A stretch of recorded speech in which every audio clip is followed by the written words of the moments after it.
할렐루야. 사랑하는 대강의 가족 여러분, 오늘 하루도 하나님의 말씀과 동행하는 삶이 되길 소망합니다.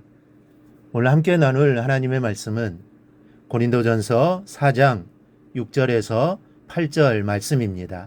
형제들아, 내가 너희를 위하여 이 일에 나와 아볼로를 들어서 본을 보였으니 이는 너희로 하여금 기록된 말씀 밖으로 넘어가지 말라 한 것을 우리에게서 배워 서로 대적하여 교만한 마음을 가지지 말게 하려 함이라. 누가 너를 남달리 구별하였느냐? 내게 있는 것 중에 받지 아니한 것이 무엇이냐? 내가 받았은즉 어찌하여 받지 아니한 것 같이 자랑하느냐? 너희가 이미 배부르며 이미 풍성하며 우리 없어도 왕이 되었도다. 우리가 너희와 함께 왕 노릇하기 위하여 참으로 너희가 왕이 되기를 원하노라. 아멘. 하나님께서 가장 싫어하시는 것이 교만한 마음입니다. 왜냐하면 하나님께서는 우리를 겸손하게 창조하셨지 교만하게 창조하시지 않았기 때문입니다. 그 하나님의 기대에 이르지 못하니 하나님이 싫어하시며 가슴 아파하시는 것입니다. 우상 숭배도 동일합니다. 하나님께서는 우리가 하나님만 섬기며 그 안에서 복을 누리며 살아가기를 원하시는데 우리가 하나님을 저버리고 우상을 섬기는 하나님이 싫어하시고 이 가슴 아파하시는 것입니다. 우리가 성경 말씀을 읽어보면 이 교만한 자에 대한 말씀이 정말 많이 나오는데 그 말씀과 관련된 내용은 거의 이 저주에 가깝습니다. 이 교만히 행하는 자에게 엄중히 갚으신다고 하셨습니다.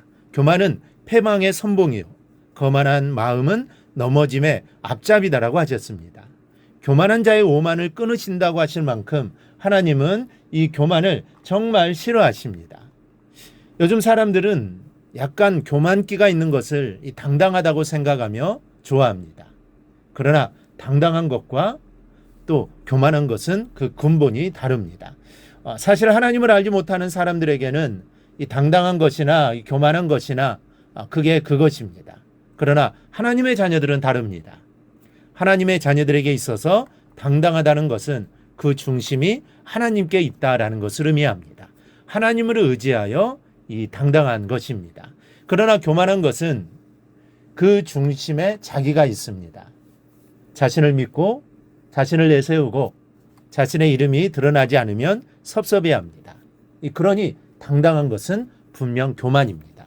하지만 하나님을 믿고 의지하며 하나님의 이름 안에 나의 이름을 감추면서 십자가를 부여잡고 당당한 것은 교만이 아닙니다. 그것은 진정한 영귀요 믿음의 능력입니다.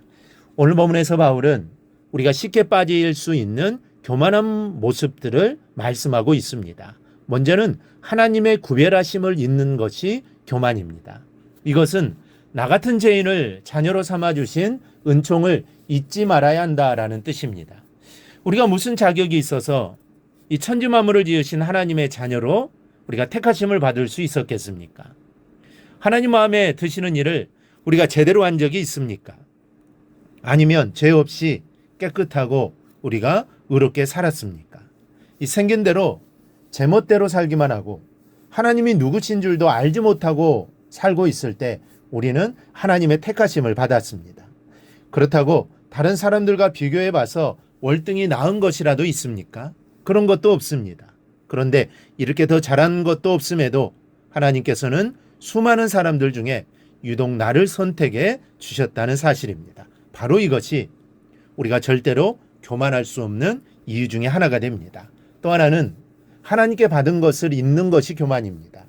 바울은 내게 있는 것 중에 받지 아니한 것이 무엇이냐라고 묻고 있습니다. 우리가 가진 것 중에 하나님께 받지 않은 것이 무엇입니까?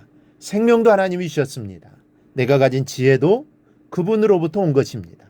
내가 소득을 얻고 보람을 느끼면서 살도록 해주는 여러 재능들도 모두 내 것이 아닙니다. 하나님께서 주신 것입니다. 믿음은 내 것입니까? 사실 믿음조차도 하나님께 성령으로 내 마음을 감동감화해 주신 역사의 결과이지 내 스스로는 믿음조차도 가질 수가 없습니다. 그 외의 것은 말할 것도 없습니다. 내 재산, 내 건강, 내 가족, 내 지위, 명예와 즐거움들, 이 모든 것이 다 하나님께서 주신 겁니다. 내가 지금 호흡하는 데 필요한 공기만 하나님께서 거두어 가셔도 우리는 한순간에 끝장나 버리고 마는 연약하고 부족한 존재입니다. 그러니 우리가 자랑할 것이 무엇이 있느냐는 말입니다. 다 받은 것이니 내가 한 것이 아니요 내 것이란 하나도 없으니 자랑할 것이 없는 것입니다. 바로 이 사실, 모든 것이 하나님께로부터 주신 것임을 잊는 것이 바로 교만입니다. 그러니 내가 받았은즉 어찌해 받지 아니한 것 같이 자랑하느냐라고 하신 이 말씀을 잊지 않기를 바랍니다. 하나님께서는 생각하신 기준에 모자란 점이 많아도, 맡겨주신 일을 잘못해도, 때로는 실수를 하고 실패를 해도 하나님을 의지하여 하나님 없이는 못 살 것 같은 마음으로 살아가는 사람에게는 은혜를 주십니다. 여러분, 성경을 보십시오. 성경 속의 인물들이 하나님의 사랑을 받았을 때에는 겸손하게 하나님만을 의지할 때였습니다. 그러나 온전해도 일을 맡겨주는 대로 빈틈없이 일을 해도 교만한 때에는 하나님께서 가차없이 치시는 것을 볼 수 있습니다. 마음에 교만기가 돌기 시작하면 인생도 하얀 곡선을 긋기 시작합니다. 이스라엘의 초대 왕이었던 사울이 그랬습니다. 사울이 언제 하나님께 이 버림을 받았습니까? 그가 잘 나갈 때였습니다. 전쟁에 나가면 승리할 때였습니다. 그런데 그때 교만이 슬그머니 고개를 들었던 것이죠. 그 교만이 하나님의 종이 드릴 제사를 자신이 드리게 됩니다. 그러자 하나님은 그를 버리셨습니다. 여러분, 하나님의 은혜와 사랑은 겸손한 곳으로 흐릅니다. 이 교만이라는 땅은 메마르고 척박한 땅이요, 하나님께 버림받은 땅이라는 것을 잊지 않기를 바랍니다. 그러나 겸손은 좋은 땅입니다. 옥토입니다. 하나님의 은혜가 싹이 나고 또 자라게 됩니다. 오늘 기도하실 때 하나님, 나에게 겸손한 마음을 주옵소서, 교만한 마음을 잘라주옵소서라고 기도하시기 바랍니다. 그리하여 늘 겸손하여 하나님의 은혜를 풍성하게 받는 우리 성도들이 되기를 주님의 이름으로 축원합니다. 오늘 묵상한 말씀을 굳게 잡고 삶으로 실천하며 살아내는 대강의 모든 성도들이 되기를 축복합니다.